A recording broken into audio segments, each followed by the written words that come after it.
Picture this. It's 2 a.m. The house is completely quiet. You're lying there just staring up at the ceiling, right? Yeah. Maybe the glow of a street lamp is slicing through the blinds. Or, I don't know, maybe you're sitting in a rocking chair holding a newborn baby, listening to that tiny rhythmic breathing. And in that moment of complete stillness, out of nowhere, it hits you. Yeah, that massive, heavy question. Exactly. This entirely unanswerable question. Why am I here? Like, what is the actual point of all this? Welcome to today's deep dive. I'm your Meaning of Life coach. And if you're sitting there wondering how to navigate this stuff, trust me, you are not alone. You're definitely not. It is, it's the ultimate human pause, isn't it? And the thing that always strikes me about this is the breathtaking paradox of the era we happen to be living in right now. The paradox of knowing too much, but also too little. Right, exactly. Think about it. Modern science has completely mastered the how of existence. We know how black holes form in distant galaxies. We understand biological mechanics to the point where we can literally use CRISPR technology to snip out and edit the genetic code of a living embryo. Yeah, we're mapping neural networks. We have this absolute dominance over the mechanics of life. It's like we have the user manual for the physical universe. We do. We have the manual. But the why? That seems to be slipping through our fingers faster than ever. I mean, we're overflowing with data, yet we are grappling with this profound epidemic of meaninglessness. Which is wild, right? It is. And, this isn't just some late-night dorm room philosophical grievance. Modern psychology shows us that a deep sense of meaning is a foundational, measurable building block for our mental health. It's literally how we survive adversity. So this conversation is actually about survival. Which brings us to our mission today. We are going to explore the absolute best insights humanity has produced over the last 5,000 years. We're triangulating ancient spiritual wisdom with, classical philosophy and the latest neurobiology. It's a huge undertaking, but to really get to the bottom of it, we first have to figure out why we are even having this crisis in the first place. Like, why are we the only creatures on this planet who are tortured by the concept of purpose? Right. There is this brilliant framework from the philosopher Helmuth Plessner. He called humans eccentric beings. Which honestly feels like an understatement sometimes. But I like the phrase, let's unpack it. Because it makes me think of, well, look at a lion out in the savannah, right? It lives purely in the present moment. It hunts, it sleeps, it reproduces. It exists entirely on the stage of life, acting out its biological script. But we humans, we are actors who have this bizarre ability to step completely off the stage, walk into the audience, sit down, and judge our own performance. That is a perfect way to put it. That ability to step off the stage is self-awareness, and it operates as this brutal evolutionary double-edged sword. How so? Well, the capacity for symbolic language, for building shared myths, and crucially, for planning for the future, that is the exact biological mechanism that allowed us to become the dominant species on Earth. We survived because we could anticipate what the weather or the predators would do tomorrow. Wait, so let me get this straight. If our big evolutionary advantage was foresight, you're saying that exact same trait is what causes our existential dread. Yes, it's a biological glitch. If you have a brain powerful enough to see far enough into tomorrow, eventually, mathematically, you see the end of the timeline. You foresee your own death. Oh, wow. Yeah, no other animal has to carry that psychological burden. So the search for meaning is not some byproduct of having too much free time. It's a hardwired coping mechanism. We require a sense of meaning exactly to counterbalance the terror of our own mortality. That makes total sense. Yeah. So how far back does this glitch actually go? Like, when did we first start panicking about this? We can trace the written panic back to roughly 2100 BC.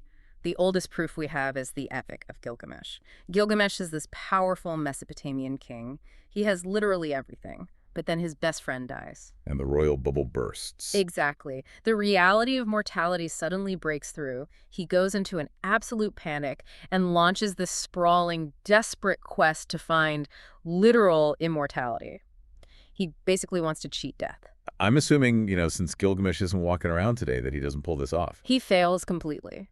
But the realization he has when he drags himself back home, that is the foundation of human meaning. He looks at the massive city walls of Uruk, the walls he ordered to be built, the society he helped shape, and the light bulb goes on. Meaning doesn't come from living forever. Right. It comes from legacy. Meaning only arises because there is a deadline. It's about what outlasts your finite timeline. Okay, that makes sense for a king. But let's be real. Gilgamesh relied on giant stone walls to build his legacy. That isn't very practical for you or me, Most of us aren't commissioning city-states. So how did everyday people start applying this? That is exactly the problem the ancient Greeks tried to solve. They had to democratize meaning. They took this primal fear of death and tried to organize it logically. How do you build an internal legacy? And in doing so, they created a philosophical fork in the road that we are quite literally still arguing about today. The ultimate divide. Let's look at the first path. What's on the left side of the fork? Path one is teleology, which was heavily championed by Aristotle. Teleology is the idea that the universe has a built-in purpose, a specific target. Like an acorn, right? Its built-in target is to become an oak tree. Precisely. So Aristotle asked, what is a human meant to become? His answer was a concept called eudaimonia. Now hold on, because most self-help books translate eudaimonia as happiness, which, I don't know, it always felt incredibly light to me. The meaning of life is just being happy, then eating a great slice of pizza solves the universe. Yeah, it is a terrible translation. A much more accurate way to understand it is virtuous flourishing. Virtuous flourishing. Right. It's not a mood, it's a daily, rigorous practice. Aristotle believed meaning was found in the cultivation of character, constantly seeking the golden mean between extremes, like finding the exact midpoint of bravery, which sits right between cowardice and recklessness. It's the hard work of fully realizing your human potential. Okay, so Aristotle says the universe has a plan, and your job is to align your character with it. But then you look at the other side of the Greek divide. The early materialists, like Democritus, they look around and say, no, there is no cosmic plan. We are literally just atoms colliding in empty space by complete random chance. Yeah, a purely mechanistic view of the universe. But let me push back on that for a second. Because if I accept that there is zero cosmic meaning, and we're all just random biological accidents, then why shouldn't I just maximize my own pleasure? Like, didn't philosophers like Epicurus basically say we should just party until we drop? That is easily the biggest misunderstanding of Epicurus in history. Really? Oh yeah, people hear the word Epicurean and they picture wild feasts and pure hedonism. Epicurus actually preached the exact opposite. He pushed for a state called ataraxia, which means profound tranquility. Interesting. His logic was, if there is no grand cosmic plan, then the most sensible, rational thing to do is to live an incredibly simple life. Cultivate a few deep friendships, eat modest food, and intentionally remove all anxieties, especially the anxiety about dying. Wow, so it wasn't about excess at all. It was about aggressively filtering out the noise. It was about subtraction, not addition. And that pragmatism tees up the Stoics beautifully. Figures like Epictetus, who lived as a slave, and Marcus Aurelius, who ruled as an emperor. The Stoics found a brilliant mechanism for daily life. They taught that while the universe operates on its own massive logic, your individual meaning exists strictly inside a perimeter they called ethhemin, which translates to what is up to us. The dichotomy of control. Exactly. So to put that in modern terms, if you're listening to this deep dive on your commute right now and you are stuck in horrible gridlock traffic, Epictetus is essentially sitting in your passenger seat saying, hey, the traffic is not up to you. But your stress level, your judgment of the situation, your internal narrative, that is entirely up to you. That's it. Meaning is forged exclusively in how you handle what the universe throws into your path. You build an internal fortress. But here's where history takes a massive left turn. Because while the Greeks were doing all this heavy intellectual lifting to construct the perfect individual fortress, Eastern and Abrahamic traditions were looking at the exact same existential panic and saying, you are looking in the completely wrong place. The individual ego is the problem, not the solution. Right. It is a radical shift in mechanism. Take Buddhism, for example. The Buddha taught that the frantic, obsessive search for your own personal meaning is the actual root engine of human suffering. We suffer because we cling to our identities, to our outcomes, and to this desperate biological need to feel important. Which reminds me of the Taoist concept of Wu Wei from Lao Tzu. Oh, definitely. We spend our lives trying to manufacture meaning, essentially swing upstream until our arms give out. But Wu Wei translates to non-action or effortless action. And it isn't about giving up. The mechanism is learning to float with the river's current. You align yourself with the natural flow of reality instead of trying to violently bend reality to your ego. It's the ultimate release. You drop the weight of the self. Now, if you contrast that profound inward release with the fiercely active directives of the Abrahamic faiths, you see a different mechanism for escaping the ego. They also de-center the self, but they do it through radical outward action. Tell me how that works in practice. Like, what does that actually look like? Well, in Judaism, there is the incredibly powerful mandate of Tikkun Olam, which means repairing a broken world.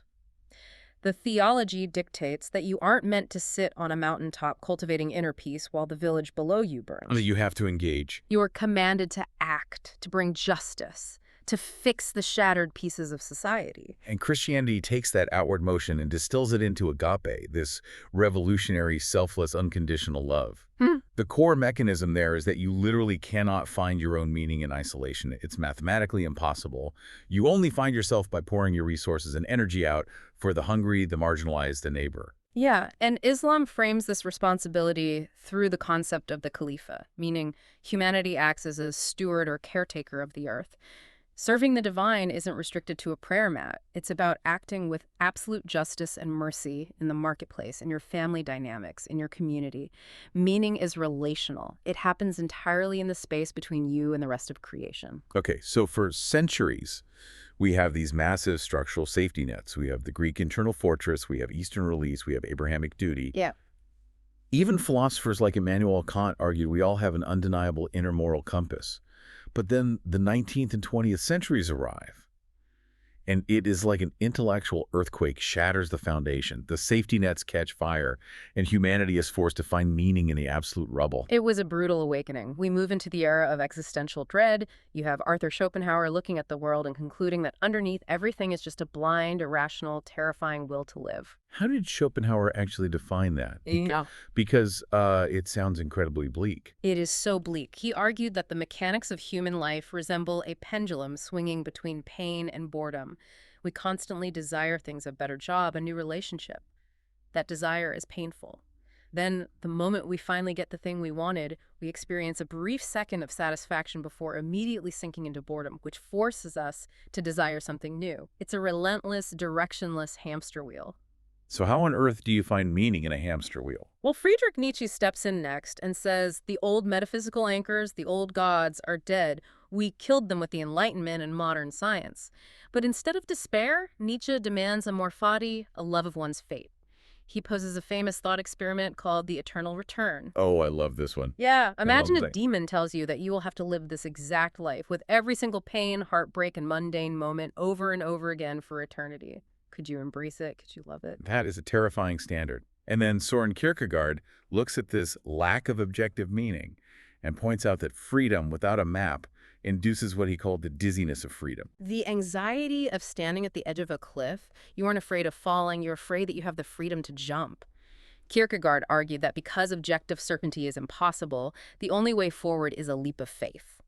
It's not just about believing in God. It is the sheer mechanics of committing your entire life to a subjective truth, knowing full well you can never prove it rationally. It's improvisational survival. Jean-Paul Sartre really sums up the dread of this era with his famous phrase, existence precedes essence. Yes, exactly. Like, think about how a play usually works. The script is written before the curtain goes up. The essence comes first. But Sartre is saying you are violently shoved onto a brightly lit stage in front of an audience, and there is absolutely no script, no divine plan, no human nature to fall back on. You have to write your character's values in real time through your actions. Which is a paralyzing amount of responsibility. But his partner, the philosopher Simone de Beauvoir, grounded this beautifully. She argued that your individual freedom, your improvised script, means absolutely nothing if you aren't simultaneously fighting for the freedom of others. The mechanism of meaning is still tied to the collective. And if you want to know if these terrifying existential theories actually hold up when things get really dark, you look at Viktor Frankl. He was a psychiatrist who survived the unimaginable horrors of Auschwitz. He put these concepts through the most agonizing pressure test in human history. What Frankl observed in the concentration camps fundamentally changed psychology. He found that human beings are driven by a primary will to meaning. Even when the guards stripped away everything, your family, your name, your dignity, your basic biological needs, they could not take away the ultimate freedom, the ability to choose your attitude toward your suffering. He proved that meaning isn't a luxury for the comfortable. It is life-sustaining. The prisoners who could connect to a sliver of meaning, a task they needed to finish if they got out, a profound memory of love, or just the defiant dignity of how they carried themselves to the end, they were the ones who retained their humanity and had the highest psychological survival rates. Frankl basically showed us the mechanics of resilience. So we've journeyed through ancient philosophy, theology, and the darkest nights of existential history. But what happens when we fast forward to today? When we take all this 5,000-year-old wisdom and look at it through the lens of a modern MRI machine or a deep space telescope, do the hard sciences just throw all this philosophy out the window? Far from it. This is where it gets truly fascinating. The hard sciences are actually providing the biological and mathematical scaffolding for ancient wisdom. Let's start with the telescope. There is a mind-bending calculation from the Nobel-winning mathematical physicist Roger Penrose.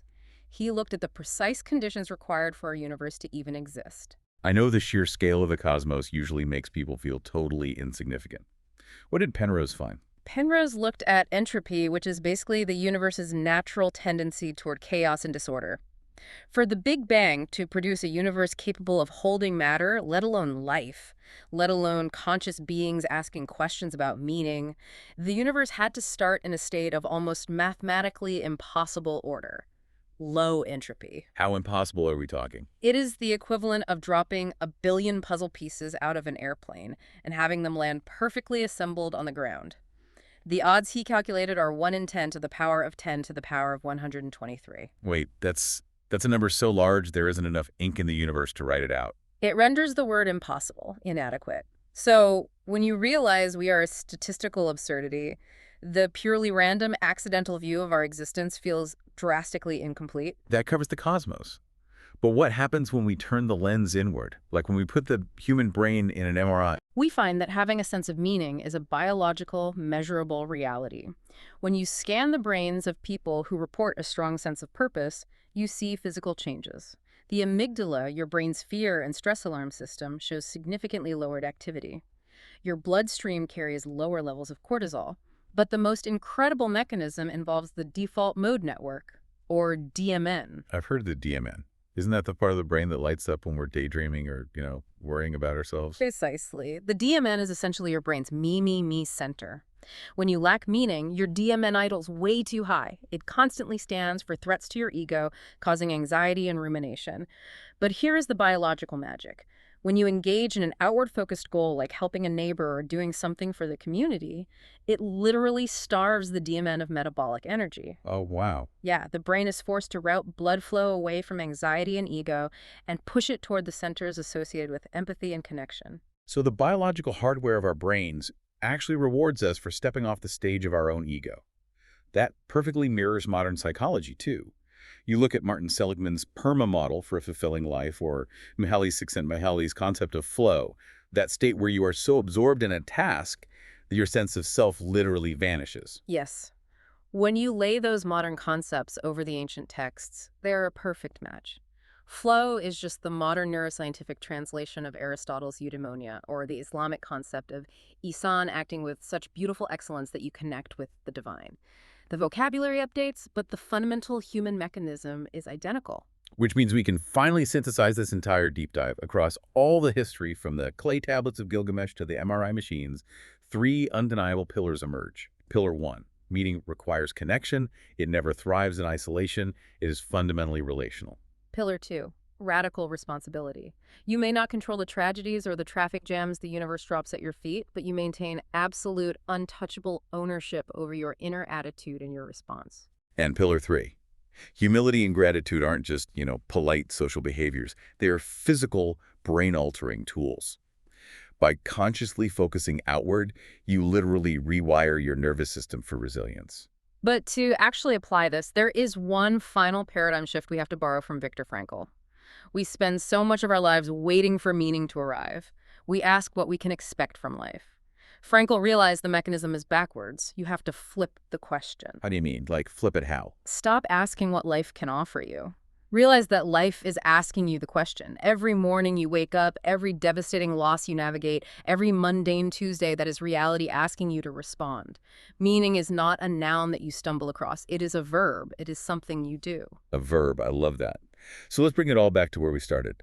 You're lying there at 2 a.m., staring at the ceiling, feeling the absolute weight of the universe. If meaning is an action, what is one tiny, unglamorous choice you can make today? What is your personal wall of Uruk? It's about finding the action that builds the legacy. Exactly. But before we go, chew on this final thought. We've spent this entire deep dive establishing that meaning requires a finite timeline, the biological friction of our own mortality, right? But right now, Silicon Valley billionaires are spending massive fortunes trying to cure death. They're aiming for literal biological immortality. If they succeed, and we suddenly have endless tomorrows, do we lose the very biological friction that forces us to find meaning in the first place? If the deadline vanishes, does the meaning vanish with it? Something to mull over today. Thanks for joining me, your Meaning of Life coach. Until next time, keep diving deep.